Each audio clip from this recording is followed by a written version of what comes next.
Okay mga ka-trigger, isang mapagpalang araw sa inyo at itong muli ang inyong Pinoy Firearms Instructor na Gunsmith din naman. Ngayon ang ating content ay mula sa katanungan ay JVB 1967. Ang sabi niya, paano kung 1911 compact ano spring naman ang gagamitin? Ilang pounds, okay? So tinatanong niya kung may mga compact kasi may mga subcompact. Kung compact, anong ilang pounds ang gagamitin? Yun naman ang tinatanong niya. Okay, bago yun ay pasasalamatan ko lamang kayo dahil tayo ay malapit nang maging 48,000 na mga subscribers. Dahil yan sa inyong pag-share ng ating mga videos. Kaya maraming salamat sa inyo. At maraming salamat dito sa mga hindi nag-skip ng ads dahil nakakatulong naman kayo para madagdagan yung ating revenues dahil ang ating YouTube channel ay nakalaan, ang kinikita niyan ay nakalaan para sa mga beneficiary natin. Meron tayong 6 na estudyante na anak ng mga single parent na tinutulungan upang makapagpatuloy sa pag-aaral. At maraming salamat din doon sa mga nagpadala dito sa ating GCash number. Huwag po ninyong tawagan yan para bumili ng baril. Wala po kayong pinagbibiling baril. Mag-message po kayo dyan kung kayo ay may paabot na tulong sa ating mga beneficiary para kayo ay mak-recognize ng ating YouTube channel. Kagaya ni Sir Noli Pizamerica ng Virginia, USA. Maraming salamat, Sir, sa patuloy mong pagtulong sa ating mga kapuspalad na mga anak ng mga single parent na gusto makapagtapos ng pag-aaral. Okay, punta na tayo sa katanungan ni JVB. Okay, so ano ba ang dapat sa mga compact? Anong ilang pounds? Okay. So, tingnan na natin ang ito ay sa mga 45 ACP. Okay? Hindi to sa mga caliber 45 ito na ACP. Chambered ng 45 caliber. Okay, so ang sabi ay para hindi na nanggaling sa akin, tingnan na natin itong sabi ng mga expert. Ang sabi dito, the factory standard recoil spring weight for the 45 ACP compact pistol. Ito yung mga 4 ang baril ng haba nito mga compact nito ay 4 inches to 4.25 inches. May mga subcompact mga 4.5 ito mga subcompact ito. Pero may mas maiksi pa dito, yung mga compact mga 4 inches lang ang baril. So sukatin ninyo ang mga baril ng inyong mga baril ng mga compact. Ang sabi ay typically pangkaraniwan ay 18 pounds. So mas mabigat ito kasi yung mga standard full size ay 16 pounds ang bigat ng recoil spring. Okay, sa mga sa mga full size, standard size na mga 1911. So 18 pounds, mas mabigat kasi mas maiksi yung travel niya So mas mabigat. Pero yung ibang manufacturers such as yung mga Kimber, Wilson Combat ay naglalagay ng medyo mas mabigat pa. Okay, yung mga Wilson Combat at saka yung mga Kimber ay medyo slightly heavier, umaabot ng 20 pounds at 22 pounds. Hindi man mas magana, mas mabigat pa. Spring as their standard for compact professional models, especially for use with full power or P+ ammunition. Ayun, kung gumagamit kayo ng mga special power na bala, yung mga +P ammunition ay kinakailangan ay 20 to 22 pounds. Yan ay protection sa inyong baril para hindi mabasag ang inyong mga slide. So yan ang nasabi ng mga Ito may mga specific requirements weight. Yan ay nakabase rin sa mga several factors. Kagaya ng pistol model. Dahil ang mga baril, hindi naman pare-pareho ang model. Different design 1911 Commander versus yung iba naman ay Glock 30. Iba-iba ang ano niyan, may mga specific ang mga manufacturer yan. Ang have a different factory specification. Example, yung Glock 30, ang factory standard weight niyan ay 17 pounds lang. So mas mababa ng kaunti. Yan ang standard ng Glock 30. Nakabase rin yan sa ammunition type. Yung mga standard load, yung mga 185 to 230 grain. Ang standard niyan na spring ay generally 18 pounds. Suitable yan. Yung 185 hanggang sa 230 grains, suitable yung 18 pounds. Sa mga P+ or higher powered load, heavier, ang spring na required ay 20 to 22 pounds. Okay, so yan, para naproteksyonan ninyo ang inyong mga baril. Tama yan. Dapat tinatanong talaga ninyo.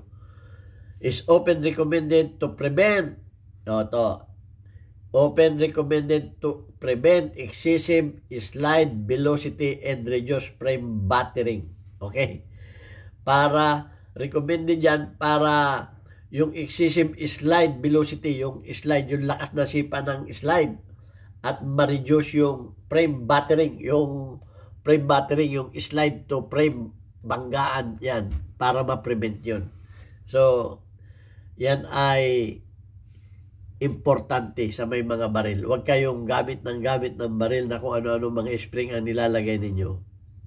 Lagi kong inaano yan, tinatapik yan. Kung ang bala ninyo, may nagano naman sa atin, yung hindi nag-i-eject ang bala, ay hindi nag-i-eject ang basyo, ay ang dami ko ng ano niyan, ang dami ko ng video niyan. May bago na naman ako nabasa. Yun ay mahina ang bala mo, malakas ang spring mo. Okay, kalimitan yan Okay, so yan. Reduce light loads.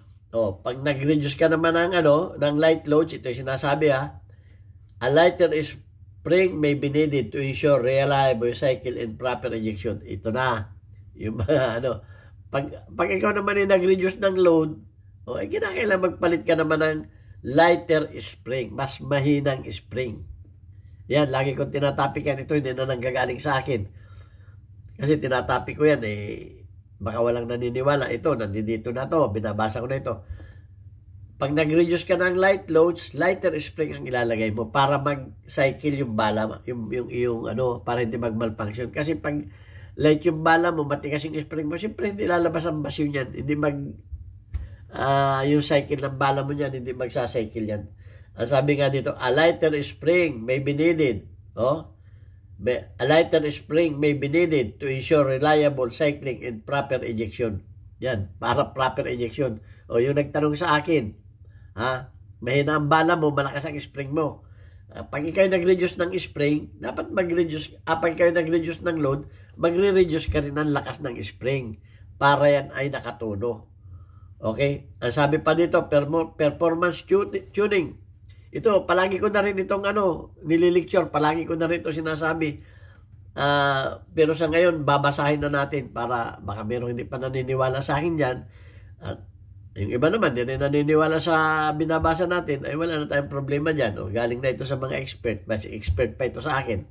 Ang sabi dito, performance shooting. Shooters may experiment with different spring weight. Spring weight to tune the piston for a softer recoil impulse or faster sight acquisition, but it often requires balancing with other components like mainspring. Okay, so yan, sinasabi ko rin yan. Hindi lamang yung pag-anbigat ng recoil ay hindi lang yan sa recoil spring. Nakadepende rin yan sa mainspring, dahil yung mainspring ay wala itong hammer, dahil yung mainspring mo ay itinutulak din ng hammer, yung hammer mo itinutulak ng slide, which is yung hammer ang may recoil may mainspring. So yun ang niyan, dapat nakatuno rin yan dyan. May video na tayo niyan, di ko na yan itatapik pa dahil may video na tayo niyan. O, yung mga nagpapalit ng gusto rin malambot ikasa, malambot ang recoil, may nagpapalit din ng spring na kasi ang standard ng mainspring ay 25, may nagpapalit ng hanggang 18 pounds. 18 pounds kasarapan yan sa mga light primer. So, may mga videos na tayo niyan, hindi na natin Okay, for general purpose, ito, ang pan-general purpose naman, reliable function with standard ammunition, yung mga standard ammunition style, 45 ACP component, ay 18 pounds talaga. 18 pounds is the common starting point. So, actually, nakakabili naman talaga ng isang set na bala, na spring. Minsan yan, tatlong set yan. Ang isang recoil spring. Umpisa yan sa 18 pounds, 16 pounds, 14 pounds, may 12 pounds. Depende na lamang yan sa mga bala na inyong gagamitin. So, maliwanag. Mas maganda, may mga spring kayong mga pampalit. Para kung mahina ang inyong bala, mahina ang spring ang ilalagay ninyo. Kung P plus ang inyong bala, 20 pounds. Sa mga standard, full size, 18 pounds. O, ang standard ng ulitin ko, yung mga full size na mga 1911, 16 pounds ang standard. Pero sa mga compact, ang standard ay 18 pounds. So, maliwanag. Hindi ko na ito pahabain. At maraming salamat sa inyo. Na lang natin, yung